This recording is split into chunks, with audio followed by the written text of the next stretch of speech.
so much to our TLC chair. Thank you. And I want to thank our drivers too. Truly, and I mean, I want to thank our NYTWA president, Bhairavi. Thank you so much for all of your tireless work in organizing. I want to thank our organizers and our drivers. Thank you for pushing. And most of all, thank you for not giving up. Thank you for not giving up. As Bhairavi mentioned, this journey started and really accelerated in 2018 when we lost so many of our taxi cab drivers here in New York City to suicide due to the mounting debt crisis. And in 2019, as soon as I entered office, we knew that we needed to make this a priority, not just for our city, not just for our drivers, but for the country. Because as Mayor Adams spoke to so well, that our New York City taxi cab drivers are iconic. They are a huge central portion of our city, but they are an icon of the United States. And everybody understands that when you get to New York, and so many of our family stories started here, that so many stories started in a yellow cab. And so when Bhairavi and Richard, thank you so much as well, came up and decided to tell their story, we did as much work as we could on the House Financial Services Committee to make sure that we got a national hearing on this issue, that we got national attention on this issue, because this isn't just for New York City. This is really about preserving an icon of America. And Bhairavi and all of our drivers rose so much to that moment.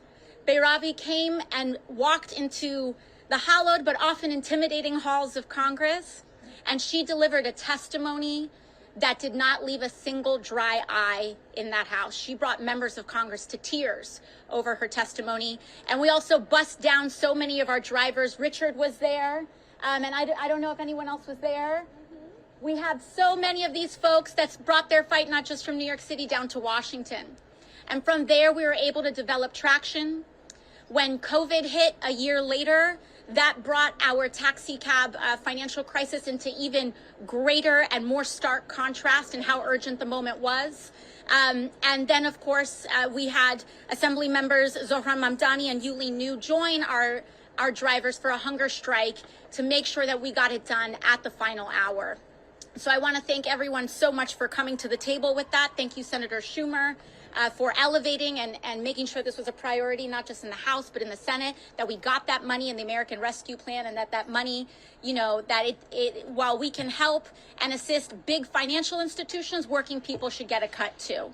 And that's really what this is about. Thank you so much to Marblegate for coming and being a seat at the table, and really leading by example, a centering and a valuing of the dignity of working people and their lives. Thank you so much to Mayor Adams for seeing this through.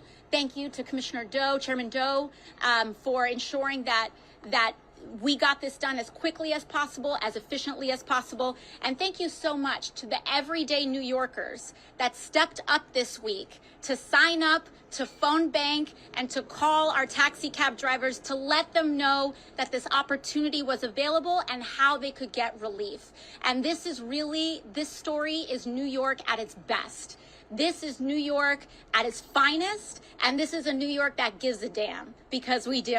And I mean, I'm just so utterly proud of every single person here, and it really demonstrates what is possible when we don't give up, and when government and when all of us center working people at the core of our work. So thank you all very, very much.